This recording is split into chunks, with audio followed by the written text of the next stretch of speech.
Sejak pagi hari saya sudah berada di lapangan terbang Pondok Cabe. Dari sini saya akan menuju ke tempat latihan Komando Pasukan Katak yang dilaksanakan di Anjungan Minyak Lepas Pantai, Jakarta.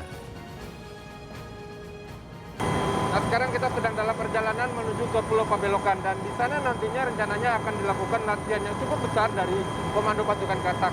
Dan skenario latihannya sendiri ini sebenarnya agak jarang dilakukan, yaitu melakukan latihan di Anjungan Lepas Pantai di tengah laut.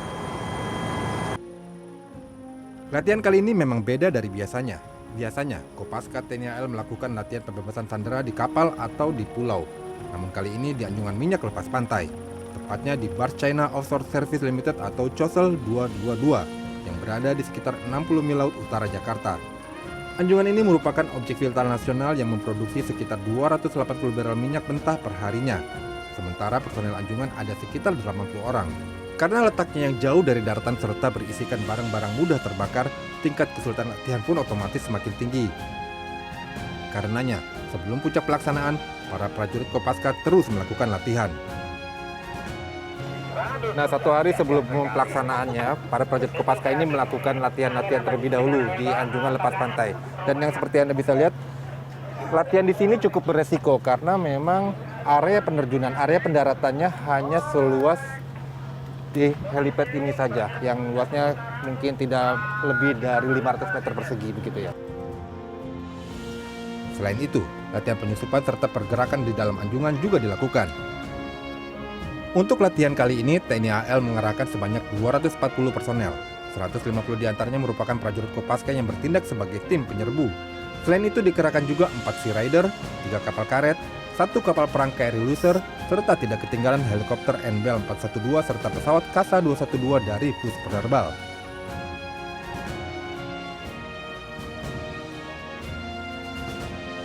Di hari berikutnya pelaksanaan puncak latihan digelar. Agar lebih realistis, latihan menggunakan peluru latihan yang disebut Universal Training Munition. Mas, ini kan nanti kan ada penyerbuan. Iya, ada penyerbuan. Akan tembak-menembak, saling menembak begitu? Saling tembak-menembak dengan menggunakan peluru UTM, Ultimate Training Military.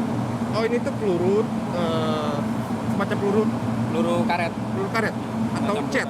Peluru cat. Bisa ada ini poinnya. Kalau bisa terkena ada yang merah, ada yang hijau seperti itu. Oh ya, jadi seperti peluru cat gitu Seperti ya? peluru cat.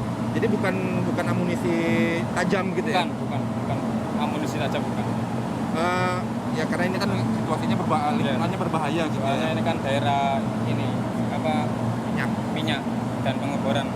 Jadi tidak boleh menggunakan peluru asli. Tapi dengan ini cukup sakit ya, kerasa ya kalau kena? Cukup terasa kalau kena. Dan ada bekasnya juga ya? Ada bekasnya. Apalagi kalau yang 556. Soalnya kalau yang 9 mili agak nggak terasa, kalau yang 556 lebih panjang. Jadi lebih terasa. Iya, iya. Jarak tembaknya sama ya? Jarak tembaknya sama, antara 20 meter sampai 15 meter. 20 sampai 15 meter. Jelang jam penyerbuan, cuaca semakin buruk. Namun keputusan sudah dibuat, tidak ada kata mundur.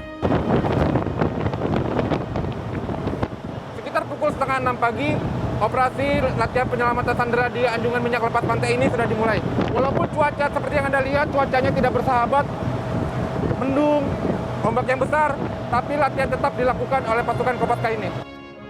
Penyusupan yang pertama dilakukan oleh tim selam tempur.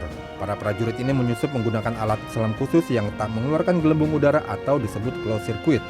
Cuaca buruk serta jarak pandang yang terbatas menjadi tantangan pertama yang harus dilalui. Arus yang kuat juga membuat penyusupan menjadi tidak mudah. Baru saja menaiki Anjungan, tim selam tempur terlibat adu tembak dengan kawanan teroris. Setelah menguasai dan mengamankan titik tumpuan, tim VBSS dari perahu karet dan lainnya segera tiba untuk perkuatan. Selanjutnya dilakukan pemeriksaan dari ruangan ke ruangan. Baku tembak dengan kawanan teroris pun terus terjadi. Puncaknya pasukan Kopaska akhirnya menguasai keseluruhan fasilitas yang dibajak. Belasan sandera dibebaskan dan 8 orang teroris berhasil dilumpuhkan. Pada kegiatan pagi hari ini, arus cukup kuat di bawah air, bisa sampai 2 bahkan 2,5 knot. Kemudian di udara juga cuaca hujan deras dengan angin yang cukup kencang. Di permukaan air pun gelombang cukup tinggi. Itulah yang menjadi tantangan bagi kami para pasukan Kopaska ini untuk bagaimana mengaplikasikan ya teknik-teknik maupun taktik yang selama ini dilatihkan di Pangkalan dihadapkan di medan sebenarnya dengan cuaca yang sebenarnya juga. Bagi pihak Pertamina, latihan semacam ini juga memiliki banyak manfaat. Mereka misalnya bisa menguji prosedur jika terjadi keadaan darurat seperti pembajakan.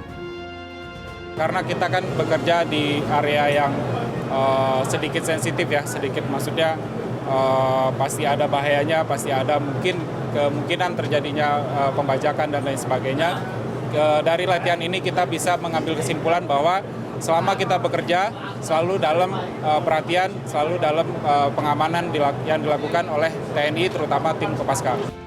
Anjungan minyak lepas pantai merupakan salah satu objek vital nasional yang harus dilindungi.